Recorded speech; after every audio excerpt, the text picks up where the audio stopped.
It's a law that many people have never heard of until it impacts them. That was the case for Cindy Jenkins, this St. Johns County mother who reached out to us this past summer after she found out she couldn't sue for medical malpractice after her daughter died. She wants everyone to hear her story and urge Florida lawmakers to repeal what critics call the free kill law. I just keep saying, how is this happening in the United States of America?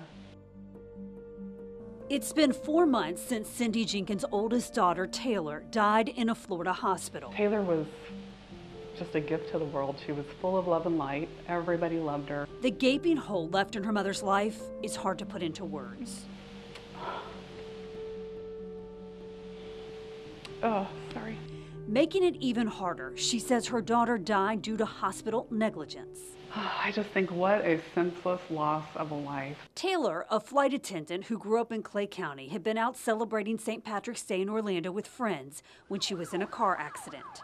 She was on her way home, sitting at her red light with her seatbelt on, doing all the right things, to quote Florida Highway Patrol. And another driver rear-ended her at a pretty high rate of speed. She was rushed to a nearby hospital where she was treated for a traumatic brain injury. So the brain injury appears to have been a misdiagnosis.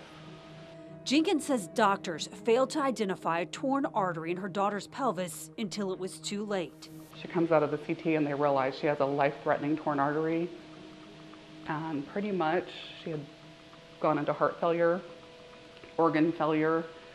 She sustained hypoxic brain injury from not getting blood and oxygen to her brain. How convinced are you the hospital was responsible for Taylor's death? 110%. You can't convince me otherwise. They ran with the brain injury diagnosis and she laid there and bled internally for hours and hours and hours. Had Taylor died 3 months earlier when she was 24, her mother would have sued. But because she was 25, no attorneys would take the case. And that's when the questions began. How old was Taylor? She just turned 25. Was she married? Not yet. Did she have children? No. We can't help you. And that's when I learned about Florida's free kill law. The law has been on the books since the 90s. It means that you don't have access to the judicial system to hold negligent doctors and hospitals accountable when they negligently kill your family member. So they call them a free kill. Republican Florida Representative Spencer Roach co-sponsored legislation to repeal the law, but it's never passed the state Senate. The living can sue, but the dead cannot. And we call that a free kill because it's virtually free to let the patient expire, but it can potentially be very costly if you save their life. So it's this perverse medical incentive to let someone die rather than try to save their life because you're trying to avoid a medical malpractice suit. The law applies only to medical negligence. It prohibits claims if the person who died is an adult over the age of 25 and has no spouse or children under 25. It's the #1 reason we decline medical malpractice cases. There's no recourse for what that doctor did wrong or the nurse or whoever it may be. There's no recourse for that negligence. Attorney Kevin Moore says his office gets calls every day from families stunned to learn that they can't sue for medical malpractice. It's a brother or a sister or an adult child and their mother or their father just passed away. And you can clearly see that there was medical negligence. I mean, even if they were to absolutely just cut off the wrong leg and you die as a result, no matter how blatant it is, you still don't have a claim if you don't have a spouse or a minor child. The law was designed to rein in malpractice premiums and keep doctors from leaving Florida. And these are heart-wrenching stories. Republican State Senator Clay Yarborough has been hearing from outraged families and says he's considering sponsoring a bill next session. Most of the medical community is doing a fine job, but we need to make sure that the accountability is there so that issues like this don't happen again in the future. Given that we're the only state that has this type of draconian statute protecting bad doctors who are killing people on the operating table, I think this is a case where Florida needs to follow the rest of the nation, repeal this draconian law from the books, and allow these folks to get their day in court. The push to repeal this law has bipartisan support, but Representative Roach is skeptical it has enough support right now to pass the Senate.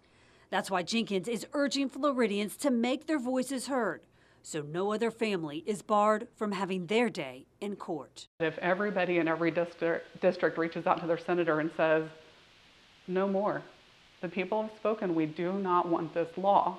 Make it go away. That's what it's going to take. Now, since we sat down with Cindy Jenkins this past summer, 3 bills have been introduced in the Florida legislature to either repeal or change the free kill law. One of them named after Sabrina Davis's father, who has also been on a mission to change this law. It still hurts really bad. This is a photo of my dad's leg that they say needed physical therapy. Sabrina Davis lost her father, a Navy veteran, 3 years ago. He didn't die due to his time in the service. This is the photo they passed around the Florida Department of Health and said, "You didn't order an ultrasound?" And the doctor said no. She believes he died as a result of medical negligence. Went to a hospital for knee pain and never made it out alive. It just doesn't make sense.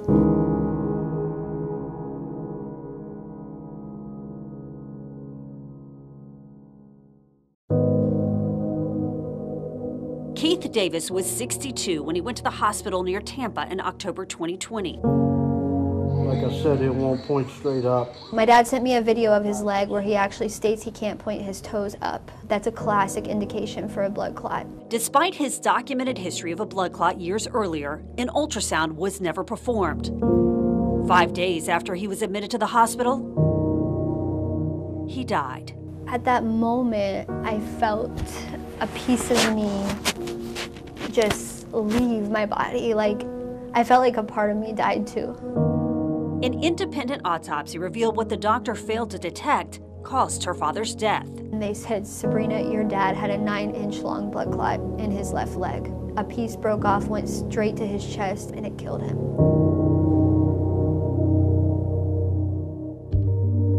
The Florida Department of Health found the doctor failed to assess her father's elevated risk and committed medical malpractice. Had her father survived, he could have sued. But because he died and wasn't married and didn't have any minor children, his family was barred from filing a medical negligence case, all because of a Florida law that's been on the books since the 90s. The free kill law basically states that if you are in Florida, doesn't matter if you're a tourist or you live here, if you are single, divorced, or widowed and have no minor child under the age of 25 and you die of medical malpractice, there is no one who can sue the doctor at fault. The law was created to help keep medical malpractice insurance premiums from rising so doctors wouldn't leave the state. Andy Bolin, an attorney who represents healthcare providers, thinks it's a fair law and believes if it's repealed, it would further strain the medical system. If you have a system in place where you think you have curtailed the exodus of doctors from the state, I think it's dangerous to start removing those protections and then finding out whether or not, in fact, we needed them. But for Sabrina, it's about holding doctors accountable. And in her father's case, she doesn't think the Department of Health did enough. They gave him a $7,500 fine in continuing education classes. To me, that's not enough. Since her father's death, she's been fighting to change the law. She and her son sharing their story with lawmakers around the state, determined to make a difference. This month, a bipartisan bill bearing her father's name, the Keith Davis Family Protection Act, was introduced into the Florida House to repeal the law. I miss my dad. I miss being a mom to my son. And fighting this has taken so much time away from my life. But I think my dad would be proud. And maybe it would complete the promise to the oath that he took, that he will give his life when it comes to life or death, if it means freedom for the people. State Senator Clay Yarborough voted twice when he was in the House to repeal the free kill law. It never passed. Now he has introduced a new bill in the Senate to change the law, and it's getting mixed reaction. And knowing that my child, before I could even make it to Orlando from Jacksonville, was being failed by the very people who took an oath to do no harm. Since Cindy Jenkins' daughter Taylor died this past spring in a Florida hospital, she's been fighting to change a state law that's been on the books since 1990. I'm on a mission to hold them accountable through the justice system, and I find out you don't have access. Taylor had just turned 25 months before she was in a car accident and rushed to the hospital. Her mother says doctors failed to recognize a torn artery that led to internal bleeding until it was too late. So, I not only lost a child that day, I lost one of my best friends.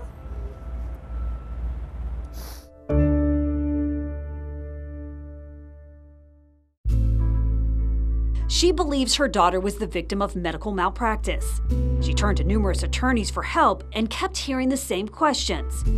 Was Taylor under 25? Was she married? And did she have any minor children? And I said no. And then I was informed that they couldn't help me because of this free kill law. The law, which carves out two groups of people who cannot sue for non-economic damages due to medical negligence, was passed to combat the high costs of medical malpractice premiums in Florida. And it shouldn't matter if they were married or have children. What's the value we put on life? State Senator Clay Yarborough says Senate Bill 248, which has bipartisan support, offers an alternative for those currently shut out of court, because previous attempts to repeal the law have failed. This may not be completely where some out there may want it to be, but it's still opening up a path that doesn't exist today under current law. His bill would require those families to file a complaint with the Department of Health or the Agency for Healthcare Administration, who would then have to determine probable cause before a lawsuit could be filed. But Jenkins says that is a daunting task. But what this bill really does is plunk Mount Everest in front of family members that have just lost their loved ones. And if you can climb Mount Everest and make it to the other side, and ACA or DOH finds probable cause, then you can have the same right as everyone else to our judicial system. Two other bills have been filed in the Florida House to change the law. House Bill 129 would outright appeal it. House Bill 77 would remove the provision that prohibits parents of adult children from recovering certain damages in medical negligence suits. The entire law needs to go. The entire thing needs to be repealed. Andy Bolin represents healthcare providers and opposes efforts to peel back the law. The litigation doesn't just strain the physician in that particular case, it strains the entire system. And when we have a state where more and more people are accessing our system every single year, we don't need to remove protections. I think we need to keep as many of them in place as we can. Jenkins is fighting to change the law, knowing that repealing it won't change her situation, but hoping to prevent other families from enduring her pain. I never want another family member to experience this, and I can't say enough, if the tables were turned and I had been the free kill, my girls would not be able to handle this.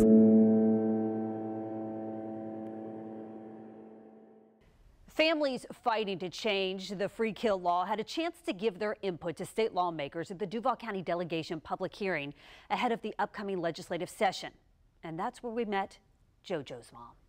I can't do anything about what happened to my son, but I would like to protect the other JoJos out there so no other parent has to go through this. It's been 4 years since Marcia Shepler lost her son, JoJo Thompson. He was God's child and more dear to my heart than anybody could have been, and I miss him terribly. He died after she says the first hospital she took him to refused to treat him. He was a 2-year-old in a 29-year-old body, and he was scared of hospitals. You know, but the charge nurse there, you know, stopped everybody from helping us and just refused to treat him. The delay caused, you know, septic shock. JoJo was nonverbal, had autism and Down syndrome. And because he was over 25, not married, and had no children under 25, Florida law prevents his family from suing for medical negligence. It's like saying that my son's life had no value. Thursday, she drove from Lakeland to Jacksonville to share her story with state lawmakers. For 4 years, I have been speaking out, trying to change the law to protect the JoJos in Florida.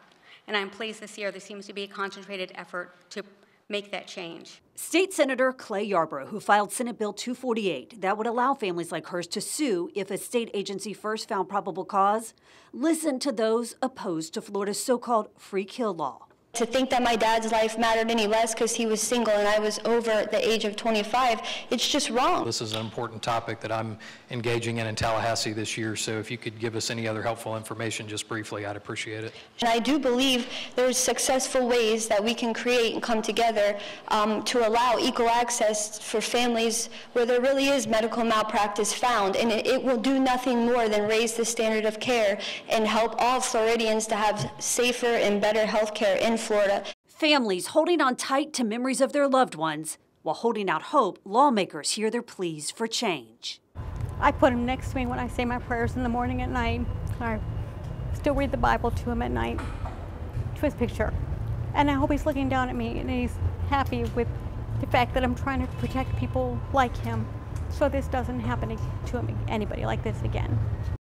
Senator Yarborough wants to hear more input, and he encourages Floridians to reach out to your state representatives and state senators and let them know your thoughts. We will continue to follow these 3 bills as they make their way through the Florida legislature. Heather Crawford, First Coast News, on your side.